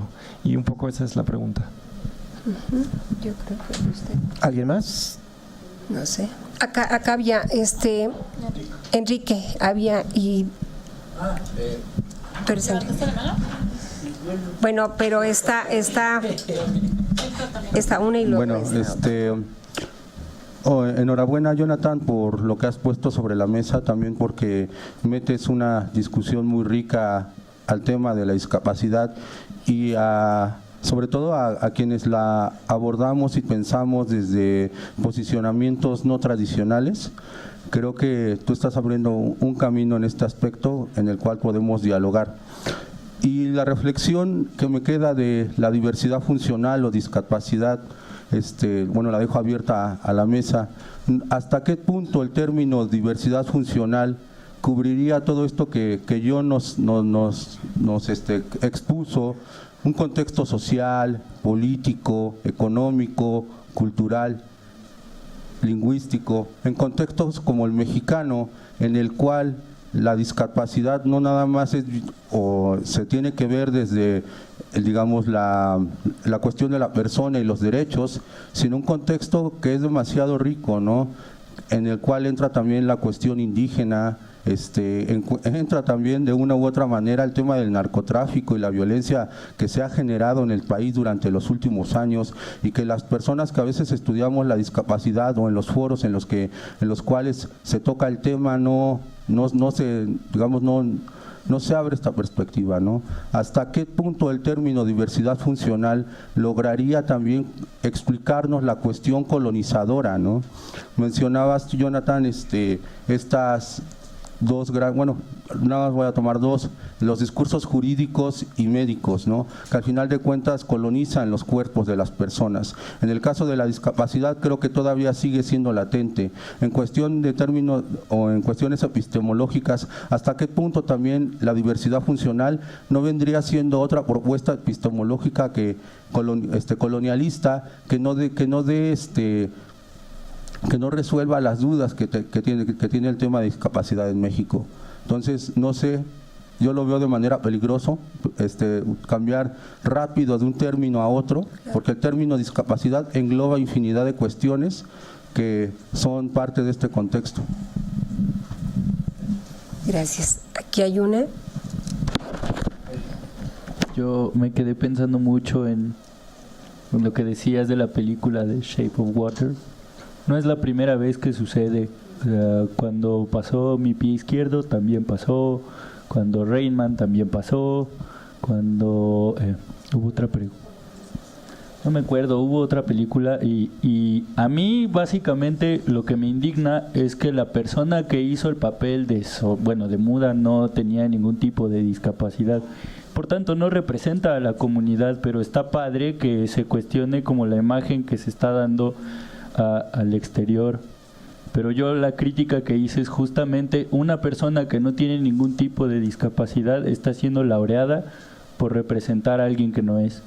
Entonces, yo más bien veo que hay personas, actrices y actores que manejan lengua de señas porque pertenecen a la comunidad sorda, que tenían derecho a gozar de esa oportunidad. Y yo diría, bueno, desde mi punto de vista, mi crítica más bien sería ahí, porque de nuevo a nosotros las personas con discapacidad se nos niega la participación de utilizar este medio para promover que la discapacidad sea reconocida como un medio válido de vida.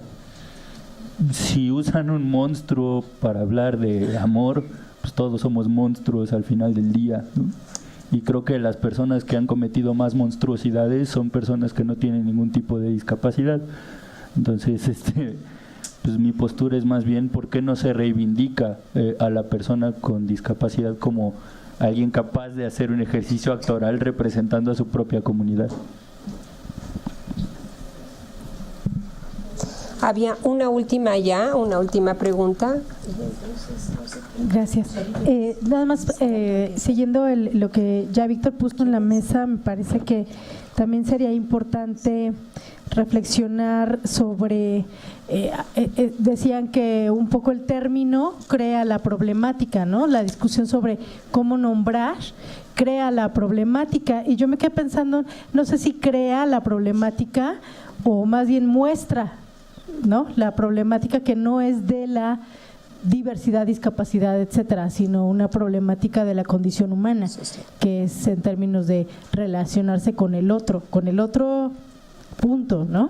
Me parece que sí, es una cuestión de problemática relacional y es una problemática del propio lenguaje y de la condición humana, no es que crea el problema de cómo relacionarse con la persona con discapacidad o con diversidad funcional, es que la problemática de relacionarse con el otro es propia de la condición humana, ¿no? Así es. Y que ese sería el punto a trabajar justamente, ¿no? Pero bien, no sé, le damos la palabra a Sara. Bueno, rápidamente, no puedo opinar sobre el tema de la película porque no la he visto, pero voy a ir al cine el fin de semana, lo prometo. Y sí, en cuestión de términos, yo llevo 1 año y medio, 2 años desde que empezamos a movernos en este tipo de foros y de eventos y a escuchar a otras personas, ¿no? Aplaudo, por ejemplo, lo que pasó aquí, que en ambas mesas subimos personas con discapacidad, que es lo más raro de ver, y pues gracias, porque es una de las cosas por las que estamos luchando, ¿no? Porque dejan de ser los expertos hablando por nosotros. Y justamente una de las cosas que le vengo dando vueltas desde el principio es el término y la lingüística, y creo que tendríamos que, a lo mejor, pues las cosas que se hablaron, ¿no? Así como hay que buscar una propuesta para México, creo que lo mencionabas tú, Enrique, si se dio en España la diversidad funcional, ¿cómo estamos abordando el tema en México? ¿Qué estamos haciendo? ¿Y cómo nos tenemos que nombrar aquí en México? Porque definitivamente el término discapacidad nos está haciendo mucho daño por todas las implicaciones que tiene, pero tampoco diversidad funcional nos define, porque tampoco está expresando las problemáticas. Entonces, a lo mejor tendremos que sentarnos a hablar de lingüística y a buscar una palabra que realmente pueda representar y pueda ser tomada para hablar de este tema en este país. ¿Quieres decir algo?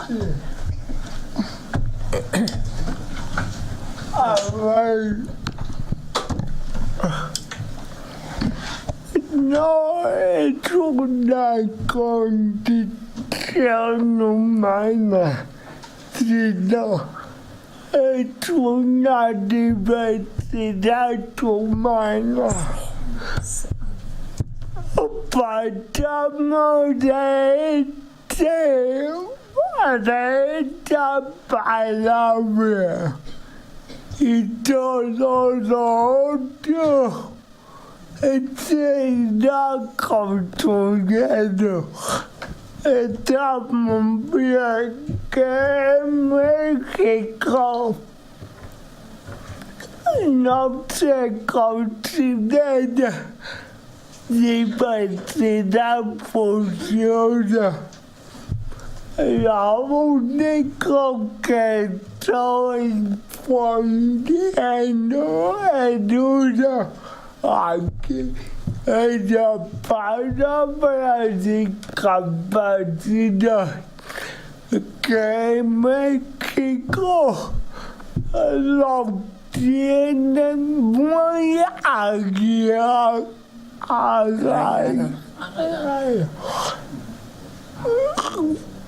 Por tanto, todas las personas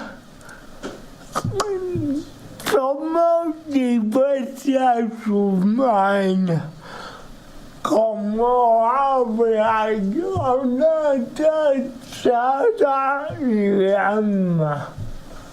Comencemos por ahí. No nos equivoquemos. Gracias. Muchas gracias, Oriol. ¿Alguno de ustedes? Bueno, yo solo me quedaba pensando en justo quizá lo importante que es como cuestionarnos cómo estamos entendiendo cada una de esas palabras, ¿no? Porque creo que desde cómo la entendemos, pues también es el cómo nos movemos. Y en esto que decía Oriol, pues me parece muy real. Finalmente creo que en este tema de diversidad, si lo dejamos como ahí, pues la diversidad es lo que todos somos, ¿no? Y el cómo es algo humano, el ser diferentes, el que hayan tantas formas de lo mismo, y creo que desde ahí podríamos tener como un campo mucho más amplio. Sí, recuperando lo que comentaba la compañera Ceci, por ejemplo, trabajando la cuestión de interdicción ahí en Puebla con el Código Civil. Por ejemplo, dice, ¿no? El mayor de edad privado de inteligencia por locura, alcoholismo crónico o cualquier otro trastorno mental, aunque tenga intervalos lúcidos. Yo cuando entrevistaba a una jueza de lo familiar para hablar precisamente de interdicción y síndrome de Down, me decía, o sea, ella sí no hacía una distinción, decía que las personas con síndrome de Down, ¿no? Tienen intervalos lúcidos. Pero me refiero a que uno puede, o sea, y también no habría que pensar el término como una cuestión que es de una vez y para siempre. Me parece que el término también, al mismo tiempo que te encuadra, también te capacita, porque me parece que la autodefinición o la autorreinterpretación misma de la palabra creo que tiene una potencia muy fuerte en los actos cotidianos que ejercemos cada uno de nosotros y nosotras. Entonces me parece que los términos hay que verlos como eso, como una herramienta, como herramientas que precisamente nos hacen encontrarnos, pero también pensar que esa política de la articulación de la que les comentaba no siempre será alegre, ¿no? O sea, me parece que siempre está en disputa precisamente la manera en la cual vamos a interrelacionarnos para buscar un horizonte pues más abierto, me parece, porque, bueno, por ejemplo, tan solo el artículo que te habla sobre interdicción básicamente trata a todas las personas bajo un mismo pasaje, por así decirlo. Hablar de síndrome de Down, y me centro más porque es la experiencia cercana que he tenido, no solamente a través de mi hija, sino que sí lo he tomado como un objeto de investigación. Precisamente cuando se nombra la trisomía y uno busca como organizar a ese sujeto bajo ciertas cuestiones de si lo tiene grave, no lo tiene grave, si puede o no puede, me parece que uno olvida las singularidades propias de la persona, se centra en el diagnóstico y olvida al sujeto, ¿no? Y me parece que eso sí sigue siendo preocupante, porque a mi parecer tanto el modelo médico como el modelo jurídico siguen definiendo lo que es la discapacidad y cómo la tienen que vivir las personas. Y me parece que eso Foucault nos lo enseñó en los anormales, ¿no? El sujeto anormal sigue siendo definido a través del modelo médico y el modelo jurídico. Si bien estamos criticando a la CIF, por ejemplo, o a la OMS, o a esta cuestión, también la convención me parece que ha dado un marco para interpretar pues lo que se supone pues no te tendrían que hacer, o si podrías hacer, o este tipo de situaciones. Y estoy de acuerdo con Sara, con Oriol, pensando en esto, o sea, hacer énfasis en la cuestión de la persona, pero a mí no me deja de hacer, o sea, no dejo de pensar precisamente en lo que comentabas, de cuáles son las condiciones normativas de lo humano, porque me parece que la película nos pone precisamente en jaque cuando se plantea el lenguaje como la única manera de ser humano. Pensaba un poco en la relación entre el monstruo y esta persona que no es definida como tal, que efectivamente algo que nos ha hecho válidos, algo que nos ha dado como el estatus de persona, ha sido la posibilidad de hablar. Y por eso hablo de la idea del ventríloco, ¿no? Porque me parece que es bien importante situarse desde donde uno está hablando, precisamente para no empezar a hablar por los demás, porque la cuestión de la voz es importante, y la voz entendida no solamente como lo que estoy haciendo, o sea, no solamente lo que se está escuchando, sino todo lo que se está gesticulando, y pensar que es básico para precisamente desestructurar esas lógicas de desigualdad que buscan siempre como primer referente la idea del intelecto. Y el intelecto como modo de hablar, como modo de moverse, como modo de coordinar o como modo de ver una realidad. Y pues sí, o sea, hay que seguir debatiendo la cuestión del término, porque el término da también un reconocimiento, y ese reconocimiento hace que la existencia se vuelva posible. Entonces me parece que eso, no entender el término como el término diversidad funcional, discapacidad, no entenderlos como cajas o camisas de fuerza. Me parece que uno tiene que estar pensando siempre en esos desplazamientos y en esas articulaciones en las cuales lo que uno trata de hacer es ensanchar el horizonte de lo posible para que no siga habiendo cuerpos que se lean como desechables, por ejemplo. Y creo que eso sí es muy importante entender, que si uno quiere desvincular la palabra discapacidad del capacitismo, es fundamental entender que la discapacidad como forma de precarización sí vuelve a cierto sector de la población gente desechable.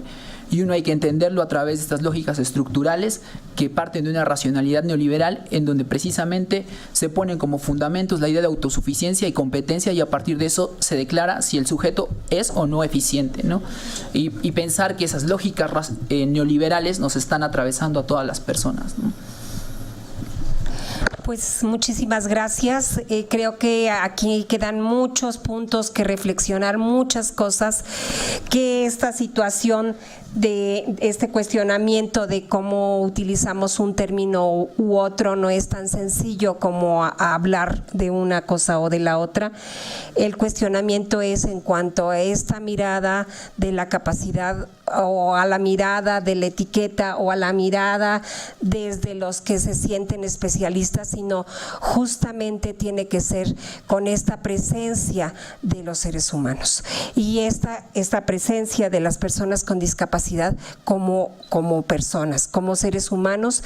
Y creo que esto nos lleva a darnos cuenta de la complejidad de esto, pero de la posibilidad que tenemos cada uno de nosotros desde nuestra propia trinchera, trabajar para que esto, o sea, creo que lo ideal sería que al final de cuentas pensemos que somos Oriol, María, Juan, sin tener que meter a una caja determinada a las personas por su diferencia, que desde nuestras propias experiencias valoremos esta diversidad, y que en ese sentido le demos realmente sentido a lo que somos como seres humanos, con posibilidades pero también con necesidades, ¿sí? Y que desde ahí podamos valorar. Muchísimas gracias a todos por estar aquí.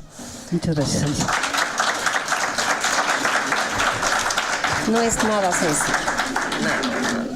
Bueno, yo precisamente apelando a lo que nos dijo Alicia, quisiera agradecer a Abigail Obregón y a Dalia Rojas, que son nuestras intérpretes del lenguaje de señas. Entonces les pido un aplauso para ellas. Quisiera un poco desde las diversidades todas, permitirme hacer una pequeña aclaración respecto a una mención que hizo el filósofo español en el video que nos hizo favor de compartir Oriol, y es que cuando se habla de bioética hay un tipo de bioética confesional, hay un tipo de bioética laica, y que es súper importante cuando se habla de bioética hablar desde la interseccionalidad, es decir, tomar en cuenta ciertos valores que cuando se llevan a un extremo pueden confrontar valores, pero que en realidad si se maneja desde una perspectiva interseccional no se quedan fuera derechos como los sexuales o los reproductivos de las mujeres, y al mismo tiempo eso sería tema de otra discusión, pero que no es la bioética, sino que hay distintos puntos desde la bioética y que es importante como aclararlo. Y en ese mismo sentido, invitarlos a la sesión del Seminario Diversidades, que va a ser al ratito a las 5 de la tarde. Se llama Batallones Eróticos para una política más allá de la pulsión de muerte, si queremos seguir luchando por los cuerpos. Muchísimas gracias y muchísimas